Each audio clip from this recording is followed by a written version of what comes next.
Thank you all so much for coming to the Wildlife Justice Commission's public hearing in the case of Vietnam.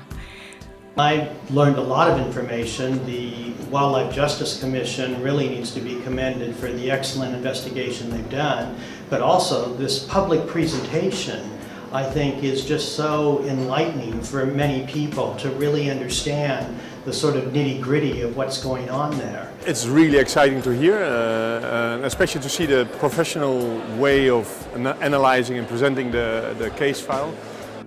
I have a feeling the method we chose for conveying all the evidence that we found, so the selection of evidence for the different field missions, I have a feeling it works pretty well. There's also a nice flow, I think, between me and the presenter and Marcus Asner. For me, as a former prosecutor, all I had to do was really present it.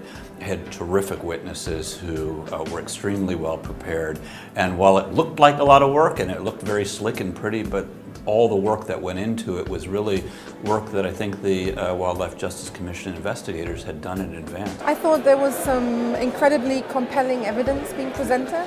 I didn't know a lot about it initially, but when I saw it, it's kind of shocking that so many animals are dying just because of money and just because of the sake of economics. When I was doing the research prior to accepting the invitation to come here, I immediately thought, yes, this is one that is good. You know, what these guys are doing is positive.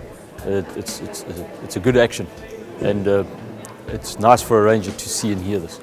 If I can ask everyone to take their seats as we begin the final session of this public hearing on Vietnam.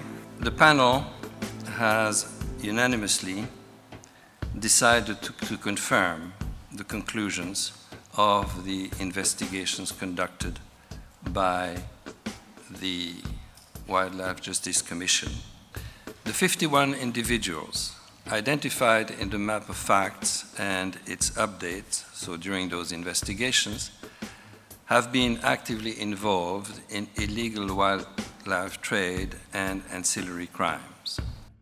Given all of the details provided by this panel through Justice Philip Kirsch, the panel recommends specific actions, immediate actions, to be taken by the government of Vietnam.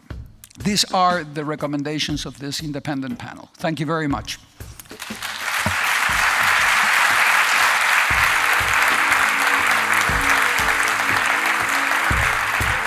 It's been an incredible 2 days. I'm so pleased with the way we were able to bring out our evidence that we've collected over the course of this one-year investigation and talk about the diplomacy, the efforts we've made to try and get the Vietnamese to take the law enforcement action that they need to. We've got a lot of work to do, but we don't want to lose the momentum that we've created on this particular case, in the case of the individuals we've identified in Nikkei. So we're going to continue to try and work with others to try and build the pressure, the leverage that we can to make sure that we support the Vietnamese in taking some concrete law enforcement action against the individuals we've identified.